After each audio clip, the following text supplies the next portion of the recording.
decided as I walk, I'll start talking about how I got to Reno.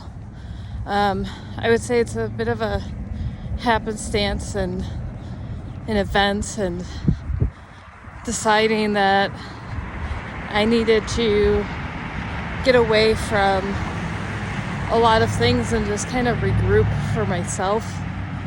And along the travels, I ended up here in Reno. In the moment, it seemed like it was just happenstance, and in many ways it is. But when I look back today, I just think about how it was a timing in life, and Reno ended up being the place for me to regroup and rebuild, and it's been an amazing adventure. And I would say from the outset of getting here, the first day forward, is how amazing some of the people in this community are, from the bottom of society up. The reason why I say people were the biggest impact that I had when I arrived here was that I had nothing besides some of my belongings that I managed to bring with me on a bus trip. I was hobbling around with a sprained ankle and shit, and I had never been homeless to that extent. I'd gotten close and in some ways had been homeless when I first left things in the 2018, but getting to Reno meant being completely on the streets or in shelters and stuff. And I quickly learned that if I was going to manage to regroup and get my life back, part of that journey was surviving these moments. And a lot of the reason why I survived were the people that I met in the initial days and weeks when I was here. When I got here, this main downtown area was the stopping grounds for myself and a number of homeless people. Still is. But back then, I mean, this was in 2020 when I got here. So COVID was rampant, and something we don't talk about was just how many people have been and still are on the streets during that time. But one thing you'll start to notice quickly about Reno is that there's some really beautiful nature around here.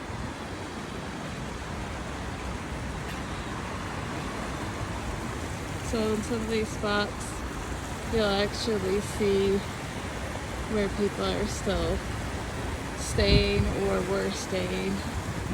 And I will say I did not spend a night along this river. However, I definitely spent some time with people who were living on this river during that time. And those people helped me a lot. One thing I noticed upon arriving in Reno was their desire to make the city a little prettier at times. These are utility boxes, and not all of them are painted, but a lot of them are. That's pretty neat. I mean, seriously, look at how pretty that corner is. Like, all the different colors and stuff. That's what I mean. They're just little bits. I mean, it's not always the prettiest in Reno, but they're working at it. There's growth. And anyway, pretty corner. Interesting place here, I'll come back to this, is the Reno train station. It's quite historical. There There was this friend, one of my first ones, his name was Daniel. He's a veteran, and he also liked architecture. So he took me around and showed me a couple places, including the Reno train station that have historical significance in the area. It's an older building. I'll have to look up to find when it was built, but they have this little museum area that is kind of cool to just check out, even for a couple seconds if you're traveling through, or happen to just want to check out an old train station.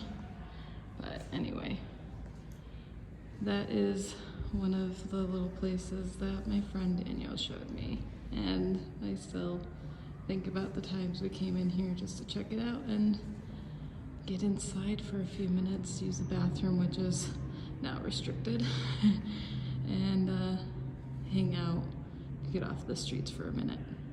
This is where I spent my first night. I was fortunate enough to be able to call an information hotline, and they managed to give me a spot in what was then a homeless shelter. It was primarily for veterans and men, but during COVID, they allowed women in for a time. It's, as you can see, shut down, but I'm sure I know why. I'll just say that this was a spot where I met some pretty amazing people who, without their help, I don't think I would have made it. Maybe I would have. I don't know. Whatever the case, this is where I started out here. And while it's not easy to see because of the distance and stuff, I will like to point out that one of my first views in the morning was mountains, and that was one of the things that made me feel like I'd be okay, no matter what. And if you can, just give a moment to the people that don't have homes all around the world.